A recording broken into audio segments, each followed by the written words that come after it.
KFI AM 640, more stimulating talk. This is the Mo Kelly Show, and we have a treat for you. Now, as best I can tell, his television career began playing a TV reporter on BJ and the Bear back in, I think, 1979. His film career began in Escape from Alcatraz, and I know you remember that film, but that's not where the story ends. As they say, you know his glory, but not necessarily his story. Years later, we'd all come to love him and know him for his roles in movies such as The Color Purple. Oh, yeah, we're going to talk about that. Predator 2, and, of course, the Lethal Weapon film franchise. And more recently, Proud Mary and Sorry to Bother You. I'm talking, of course, about the one and only Mr. Danny Glover, and who's also the co-founder of the Pan-African Film Festival, which is running presently until the 18th here in Los Angeles. And we'll also be joined later in the program by the executive director of the Pan-African Film Festival, Mr. Ayuko Babu.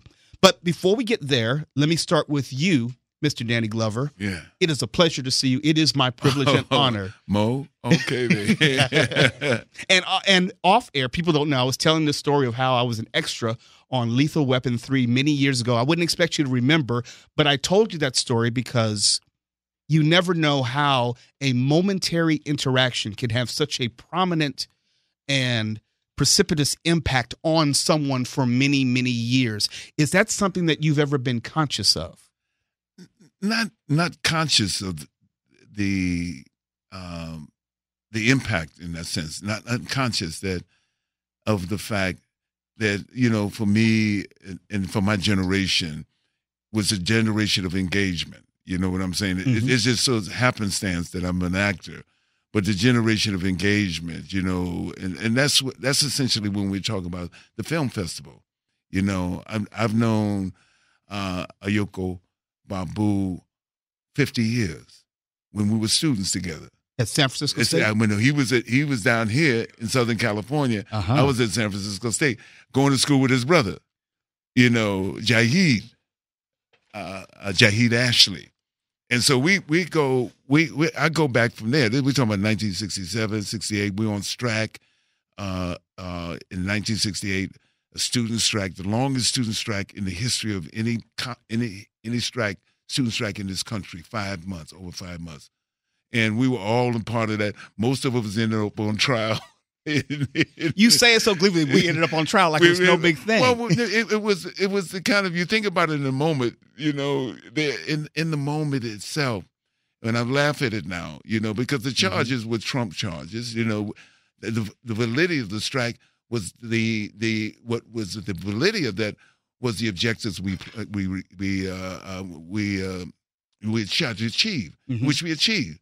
We went out on strike with a coalition of students, some Asian students, African American students, Hispanic students, Native American students, progressive white students, to start a school of ethnic studies. A real coalition. A real coalition. Plus, we had, it's interesting because when I came to San Francisco State, this is the moment when students who had been part of Student Nonviolent Coordinating Committee, SNCC, CORE, and other organizations, been in the South, taking 5 years off from school, and now we're coming back to go to school. So basically, these were not only students, they had become organizers. Mm-hmm. They were organizers in the South, all over the South and everything. They become organizers. So I was in school with a bunch of organizers. First thing they did was say, what was happening in the community? San Francisco State was a teacher's college. So it had programs to facilitate teachers, acquiring skills in there in what they do. And one of the programs was the tutorial programs. San Francisco State had about 12, 13 tutorial centers around the city in various communities, the Asian community, Hispanic community, and the Black community. And the purpose of this was give teachers training in these tutorial programs. Well, what did these organizers do? First of all, they took over the tutorial program. Mm-hmm. Then they took over the student budget. So then you begin to see what the pattern is. Then they go out and they go to all these meetings. Now, the first gentrification happened what they call redevelopment. That's the first gentrification. And so there was, in the traditionally Black community, there was in San Francisco, the Fillmore, which is often referred to as Fillmore West. Mm-hmm. Harlem West.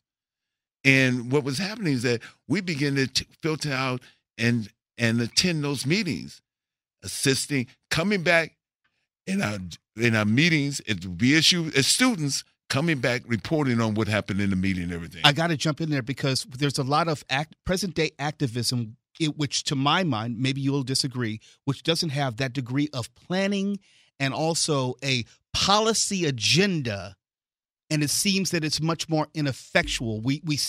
I always say that young folks seem to be more preoccupied with marching and getting on TV as opposed to having a legislative agenda at the end of it all. Well, I think we have to look at this in various ways. You know, our agenda was a much more expansive agenda in my generation. You know, and it's the same cloth that Oyuko came out of, the same cloth, because we were talking about ideological ideas as well. Mm-hmm. We were reading Kwame Nkrumah. We were reading Julius Nyerere. We were reading Wretched of the Earth. We were reading all these cases where people were mobilizing around the world, and they were radical precepts. They were radical conditions. It was a radical relationship that we had. You know, in fact, you saw that. You saw that students who worked in the civil rights movement, who came out of the civil rights movement, were those students who often, in some cases, migrated to or saw the next evolutionary step is the Black Power movement as well. Mm-hmm. These are some of the same students. So there was an evolutionary process in this. I'm going to say this about this particular generation, is that this generation is doing some extraordinary things. They're connecting with labor. They're connecting with issues around LGBTQ. Mm-hmm. They're connecting with issues around the prison industrial complex and all those things. And since they have now placed in place a set of agendas and everything else, there's going to be attempts to compromise what they want to do. Or co-opt. And co-opt what they want to do. You know, in a sense. And as someone who's standing back, in the older generation, as they refer to us now as Baba, and refer to us now in other terms. That's like grandpa. Yeah, it's grandpa. Wait a minute. I'm going to watch it. I'm saying, let me look where this transcends into. Mm-hmm. Because if we talked about what we often refer to dialectical materialism. What are the realities of this particular moment? What are the tools that we use in trying to use this particular moment to advance an agenda and ideas? And I think that this generation is going to find new ways that we may not be, perceiving at this particular point. What I'm saying, in this sense, because you have agendas. I'm just telling you. We were just talking today about the loss of what we've lost to some degree, in a large sense, in this case, is the ability to. I mean, I'm finding the term now. I had the term with him: social disobedience. Mm-hmm. The civil rights movement was about social disobedience. You know, the civil rights movement. You have a boycott, a Montgomery boycott. You have this. The whole civil rights movement was about that. You know, and whatever it's been outlawed to some sense. There are regulations now that don't allow you to congregate. Yeah. It's all these particular. It's a reaction to that. But the history of this country was about social disobedience. Let me ask you this, Nanny Glover, for those who are just tuning in. A lot of people know you as an actor, first and foremost. Yeah. And a lot of people know you as an activist. You came from an activist family. You came up in the civil rights movement. Mm-hmm. But how did you balance this actor versus activist push-pull? Were they always working together, or did you think that you were going to use one to propel the other? Well, the first thing is that I didn't really decide that I wanted to be an actor until I was 30 years old. What? Yeah. That's 42 years ago. I did a play, I remember, with a great friend of mine. In fact, one of the films that's going to be at the festival is the Robeson Effect. That's in Paul Robeson. Paul Robeson Effect. And it's really about me and Ben Gilroy. We co-founded the Roby Theater Company 25 years ago, 26 years ago. And it's really about Ben and I and our own situation. When I found a writer, I'm an actor because I found a writer who I thought wrote for me. And I'd say when I thought wrote for me, you wrote for me personally. He was my personal. He was my joy. I can use his work as a platform to talk about the issues that I need to talk about. Okay. And what happened as we mature, what was the movement? What was the movement of the late 80s and 90s? What was the movement? The end of apartheid. Mm-hmm. So I'm doing South African plays. Most people think that I'm South African. A means to an end. Yeah. I come into it whether it's Sizwe Banzi is dead, whether it's The Island about Robben Island, whether it's The Blood Knot, whether it's Master Hair on the Boys on Broadway, which was considered one of the best play of the year in 1982. All those things were platforms, but I didn't. From that vantage point, I was saying a lot of things that I think artists say. What's important for me in the world, whose side I am on in the world, and also what it able to do. Since he was a great writer, it taught me the craft of acting. So I got all three of those things. I think I can go up there. I used to dedicate 1980, 1977, 1978. I'm doing Fugard. I dedicate, if I do 100 performances, 50 of them are dedicated to Nelson Mandela. 25 may be dedicated to someone who was homeless I saw on the street, or something else, or dedicated to it'd be a picture that I saw, a photograph that I said, I'm dedicating a performance to that. So whatever my work did, it gave me purpose.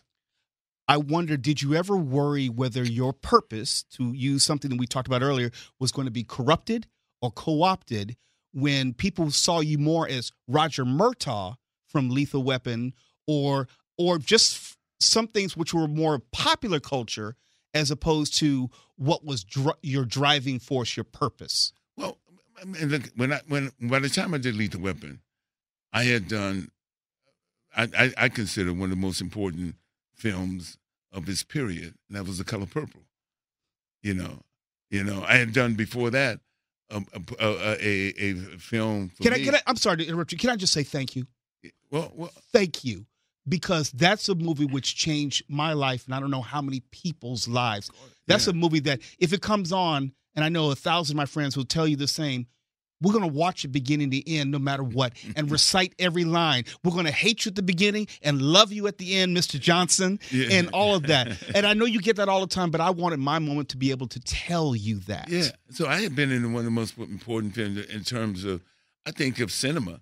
Yes. Cinema, and particularly our relationship to cinema. Because when we're at a place where we're able to, and I tell you, I got a kick out of the criticism. Because we had to talk about, you can have a place where you can talk about history and the relationship and the images of black filmmakers. I mean, and black actors, or our story, the image of black men. So we had a chance in a public space to use the film to talk about that. Chicago was ahead. It was the hot seat, the hotbed for the discussion of Color Purples, but other places around the country as well. So it was important for me that kind of discussion went on. So in some sense, I think in its own way, it has a subversive nature to The Color Purple as well. We may often think about it. We think about Mr. and all the images and the very iconic moments. For the people listening, you can't hear it right now, but Danny Glover had his fingers up in Seeley's classic phrase where, like, until you do right by me. We've seen it on all the memes. I'm saying I get that at me all the time. Still, I mean, 30-some years after we finished, you still get it. The film was released 34 years ago. Oh. Almost 34 years ago. 33. Let's see, it was released around Christmas, 1985. How angry, and I'm going to assume you were, how angry that movie, which was nominated for 11 or 12 Academy Awards, and we're in an Academy Award season, did not win any. Well, it's about nominations, really. really is about. The validation of the film was in so many. We can make an argument about every category, you know, in terms of Lionel Richie's song, won Best Song. Right. Remember that year. You can go on and on for every category. There's a reason why it plays out that way. But the fact that it was nominated and the fact that we're still talking about the color to this day. We're talking about another generation. People come up to me and talk about The Color Purple who weren't even born when The Color Purple came out, but they've seen it in a way. So all these dynamics, I think, are so important, you know, in terms of when you look at cinema. And I tell you something, like I said, you know, more than 30 years ago, Babu, you know, Oyuko Babu and I began to talk about a film festival. Yes. We traveled around. We both were acculturated in those films that came out just after the end of colonialism and new nationhood. These ideas, Suleiman Sisi, the ideas around Jibril, the ideas around Usman Sambeni, and all these filmmakers who came up, Kwase and Kwa in Ghana. You can go all the way around the country and see what was happening in terms of film. And it was an expression that we were able to understand and use that platform as not only introducing the African American community, but all communities to the plethora of films and ideas that happen in our community that don't get a place. They don't get a place in the how you can in the mainstream, and that's the reason for that, you know. And it's become an institution. Little did we know that with 27 years later, we'd be here and we're talking about it right here, and we're talking more about it. Each festival allows us the opportunity to even expand more when we talk about fine arts and cultural arts as well as a gallery for that as well. When you say Pan-African, I know what it means, but I don't know if the average person understands. When you say Pan-African, that includes South America, that includes Canada, that includes Australia. We're not talking about just the diaspora in a general sense, but we're talking about the whole world is participating in this film festival. Am I right? I mean, that's what you're talking about, you know. That's what we're talking about. Yeah. How do we go about making people better understand that beyond the 11 days of the film festival? Well, that's a question that the festival has broached, you know, on many occasions, and it's an important question, you know, and it's certainly the film festival and all those who worked over the film festival for the last 27 years has been a part of their own agenda. How do we continue to impress this? How do we find different ways in which this? Certainly, there's opportunities. Some of these films have other venues that they play at outside it after the film festival itself. It gives a new filmmaker an opportunity, filmmakers, both men and women, an opportunity to show their film, and it may result in other opportunities for them within the industry itself. But I think one of the great things would be, and maybe who at some point happened, to have our own channel just to show films from the Pan-African Film Festival and the diaspora. Let me bring it to the conversation right now. The executive director for the Pan-African Film Festival, Oyuko Babu. He's an international cultural, political, and legal consultant specializing in Pan-African affairs. He has been the executive director of the Pan-African Film and Arts Festival since 1992, its inception. Let me just call you Babu, as many people do you. Welcome to the program, and thank you for coming on. And I have long followed the Pan-African Film Festival. Let's dig into not only which premiered earlier this week, the documentary of Aretha Franklin, which premiered on Thursday, but also what is going to be seen or viewed throughout the rest of the film festival. Well, before I say that, the festival comes out of what Danny's talking about. We were people that were concerned about ideas, concerned about trying to understand our condition, trying to understand who we were, who we are.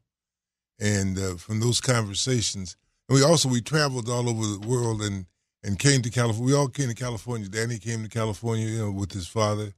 I came to California as a student. And so we met each other and other folks, and we wanted to deal with these issues. The first thing is that one of the things we discovered is that you got to know your story. If you don't know your story, then you don't know where you're coming from and where you're going. That's a cliche, but it's really true. And one of the things that we realized early, that as a result of the slave trade, the enslavement of us and colonization, African people are spread all over the planet. So a little bit of our stories in Haiti, a little bit of our stories in South Africa, a little bit of our stories in Harlem, a little bit of our stories in New York, a little bit of our story is in Watts, Brazil, Belize, etc. So if you really want to understand yourself, you got to understand a certain amount you got to understand those pieces of those stories and then put those stories together. And that's the genesis of the Pan-African Film and Arts Festival, because we try to go and get everybody's story. For 10 days, you can sit and see aspects that you had no idea and did not understand who and what you are. An example of that, I was talking with Glenn Turman once, and Glenn Turman's a cowboy. Absolutely. And so I'm from Wyoming. And we were trying to get away from the Cowboys. We were trying to get to New York, get to D.C. And this brother's from New York. And he said, well, once he said he was into horses so deeply in New York City that he wouldn't work at the horse stables down at Central Park as a kid. Just not told about us. Right. And so it's story. So you begin to understand that. And then we started talking, and he found out through his DNA that his mother was Tuareg, which is the people you see, the black-skinned Hue people who ride the camels, ride the horses in Mozambique, in Timbuktu and Mali. So we said, let's go get a film from Mali. Let's go get a film from Algeria. Let's go get a film from Brazil. Let's go get a film from Cuba, and began to understand all that. One of the things that woke us up was, and this leads to what we're doing today and tonight, is that we were playing basketball in 1960 at the University of New Mexico. High school kids, 15, 14, 17. And we finished playing basketball, walked across the street. There's a picture show. We call it a picture show at that point, 1960. You really telling on yourself. Yes. And so, picture show. And so we saw all these beautiful, these black folks singing and dancing and fantastic, da-da-da-da. We said, what is this? We go and get cherry cokes out of the Rexall drugstore, sneak it in our pocket, sneak in the film. Blew our mind. We told all our friends. That was Black Orpheus. First time we saw black folks from anywhere else in the world. So we said, we got to share this. So we shared it. We continue to share it. That's one of the reasons that we don't tell people about subtitles. Because we say you got a subtitle, then you don't want to go in. But I said 15-year-old kids and 14-year-old kids can go in and don't care about subtitles, want to see what's happening and want to hear the music. That's the kind of thing we're trying to do. We're going to be here for 12 days, excuse me. Is it 12 days? 10 days? We got 170 stories from all over the planet. We opened yesterday with Amazing Grace. Now, Amazing Grace is one of the all-time stories of our spirit and who we are. Sister Aretha, many people feel. This is the documentary on Aretha Franklin. Called Amazing Grace, the gospel concert of Aretha Franklin. For those who, I'm sure a lot of people know about her double album that came out of that concert. Mm-hmm. She set out for 2 straight days in Los Angeles with Reverend James Cleveland and the choir, and they sung and called down the Spirit, and you thought you were with the old black folks in the 1880s, 1890s. It came through her voice, came through her spirit. It's an incredible story. It will lift you. Now you understand Sojourner Truth. You hear her voice, Sojourner Truth, Nat Turner, all of them come through her voice, and she was at the height. When you hear Daddy talking about the period he was a young man, that's what Aretha, this is 1972, so we say it started in the 60s. The 60s starts with Montgomery, the Busboy Cut with Dr. King, ends about 75 or 78. Well, this is Aretha at her height of her power. She was around all Sister Clara Ward, the ancient singers who came before, and she had her natural. She was wearing African clothes. She was absolutely beautiful and stunning, and for 2 straight days. Don't miss that. And it's a pleasure for us to even bring it to the folks to come out and see that. This is radio. People can't see, but I was watching out of the corner of my eye, Mr. Danny Glover, as you told that story, not only about Aretha Franklin, but the growth of the film festival, the impact of film on you as a youth and what that did as far as directing you and your purpose. And the smile came over his face and just grew and grew and grew. And I was talking to a friend in the studio, Eric. It's like, you can't fake a smile. The smile is going to naturally happen on its own. So I have to ask you, Mr. Danny Glover, what was going through your mind? It's sometimes it's difficult to describe, you know, the emotions that you feel when I was listening to Babu, and the emotions that you feel, and you place them in the context of your own life. And I was thinking about 1973, you know, the Rumble in the Jungle. For the Ali and George Foreman fans out there. I'm thinking about all the things. Right. You talk about 72, 73, that. That's right. It's amazing. Each moment, each generation, Robeson once said, each generation makes its own history, and they're defined by the history they make. Paul Robeson said that. And this generation made their history, you know. I mean, I think about all the images, which you said amazing. You said the word amazing grace. And when Babu said it, Sojourner Truth was there. Nat Turner was there. Oh, they're all in the audience. They were in the audience. They were on the set. That's the beauty of it, you know. And when you think about the richness of that, and how we in our own conscious and unconscious mind extract that and use that in our everyday life to survive, to go steps, go the next step, to go further in about that. It's the most incredible stories, you know. There's a writing in there's a symphony on Dr. King. And in that symphony, in that orchestrated, what you call using King's word, he talks about these people who define history, redefine history. He's talking about us. He's talking about how we were in this present. There's, and I can't pronounce that. I've done it once before and read the words. You know that there's a moment where human beings, whether it's the way that W.B. Du Bois describes that in those 12 parables about coming out of slavery. Man, I don't know how you do that. You read it and you feel it. You hear it in Amazing Grace and you feel it. You go by Harriet Tubman's farm in that little place and you feel it. You know, you think about Du Bois and you feel it. You think about Robeson, you feel it. You think about Malcolm and you feel it. And they're all part of the same grave. Mm-hmm. You think about Aretha, her father, all of this, man. All of this is what this film festival and builds on that. That's the platform it started with. We started with all that platform. You know, Black Girl. You know, Sambeni. 1966. Mm-hmm. You know, you think about that incredible movie that transformed the way we saw African films. All of that. You think about it, it's all part of the same cloth.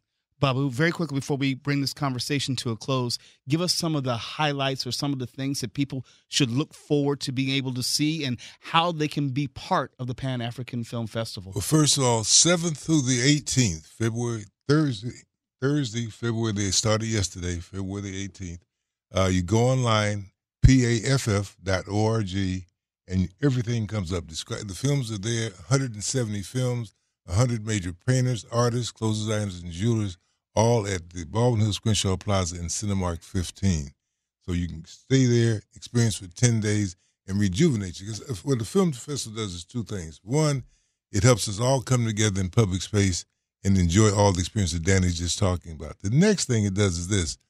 People need to have a way to express and tell distributors whether there's an audience or not. What distributors do, they look at film festivals and see if there's an audience for a film. There's very few black film festivals. So we created a black film so they can come and see what black folks think about these films. And so that's very, very important. A couple of highlight films, which are very new films that are around, just happened from young filmmakers. One film is called Sprinter by a young brother named Storm from Jamaica. This is an immigration film with a different twist. First, it's about Jamaicans.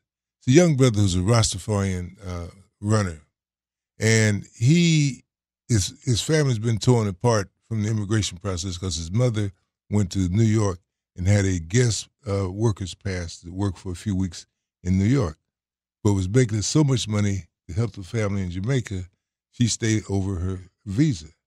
So it's been 10 years. He's not seen his mother, and so he's got an opportunity. His mother's moved to Philadelphia. If he can get to the World Games in Philadelphia as a track one, he can meet his mother. The stress of that, which we had no idea until you see a film like that. He gets to Philadelphia, running track, and sees all the madness that's going on. He's trying to put all that together. How do I process it? That's one of the great films in the festival called Sprinter. Another film is from black folks way on the other side of the world called Where Hands Touch. This starring young sister Amandla Steinberg. Very familiar. Very familiar. Now, for people listening, you may think of the Hunger Games and so forth. Exactly. Now, this film is about an African German girl who came of age during the time of Hitler in Germany. Now, we don't even know the story of those black folks in Germany and what happened and their experiences and the impact of African-American singers like Billie Holiday on her in Germany during the time of Hitler. Don't miss that film. That's an incredible, incredible film. Mr. Danny Glover, let me close this conversation with you. I just have a more philosophical question. I look at your film resume, and you are always working. Always working. And there's working on the screen, and there's working off the screen. But I'm just talking about on the screen. What is the motivation for you to keep working these days? It's not like you have to. I mean, I'm not expecting a Predator 3 to come out or anything. I mean, although I would go see it I wish you could see his face. He smiled at that. Mo, I'm a working actor. I love acting still. Mm-hmm. I love doing Sorry to Bother You. You know, a movie that we're still working on and hope we can get for the festival, The Last Black Man in San Francisco. I love that stuff, man. I love the idea when you see the emergence or you see in place the genius of the young filmmakers. Plus, get an opportunity to work with, someone like Jim Jarmusch, in Dead Don't Die. And it's going to be hilarious. It is going to be fun. It's going to be interesting. And it has its own spin But that's what my career has been, from To Sleep with Anger. Yes. To Witness. Sleep with Anger, Witness, all those kind of ways in which I love that process. And I'm, I still love doing it. Let me guess. Take it that moment and getting up and trying to infuse whatever ideas and whatever feelings I have within a role. Can I say it this way, that you're not too old for this ish? I'm not too old for this. For only our Lethal Weapon fans, they only get that. Yeah. Well, Mr. Danny Glover, I'm so appreciative of you and thankful for you coming out as well. Babu, let me just say this in closing. I guess this will be to both of you. What's your yardstick of success for this film festival ultimately? For everybody to come out and enjoy it themselves, there's two levels. One, for us as a people to understand and enjoy ourselves and get a chance to better understand each other better and understand where we're going and where we've been. That's really important. And then for other people who are friends of ours who are interested in our culture, they get a chance to understand what diversity really means. Diversity is a loaded word. We really have diversity. When you see somebody and hear a story from the Africans in Germany and Africans in Jamaica and the Africans in South Africa, Africans in Harlem, that's real diversity. Mm-hmm. So get a chance to experience that. And the artists, I don't want to miss the artists. We got some of the world's greatest fine artists, sculptors, jewelers, clothes designers. When we had last year, we had a sneak preview of the Black Panther film, and everybody went to the art show, which is adjacent to the film festival at King and Crenshaw, and bought all the clothes and put on the clothes and went to see Black Panther. So we got some great jewelers. Come out and enjoy, hang out for 10 days, and walk away re-energized and get ready for the next year of your life. Festivals energize you, get you strength, and give you some wisdom, some insight, and humor. Last word to you, Mr. Glover. To piggyback on what Babu said, we want to tell people that you are the face of this festival. Audiences, you are the face of this festival, as you are the face of the community we want to create, a community of respect, a community in which we honor each other's experience, history, and everything else. But as you, the audience, you are the face of this film festival, and you are the success of this film festival. He's Danny Glover. He really doesn't need an introduction or a salutation. You know him, you know his work, but more importantly, he wants you to make sure that you know about the Pan-African Film Festival, which has been available to you since 1992. It's going on right now until the 18th of February. We'll have all the information on our website at KFIAM640.com. Thank you, Mr. Glover. Thank you, Babu. And make sure this is not the last time that you get to come sit with us in studio. This is the Mo Kelly Show, KFI AM 640, more stimulating talk.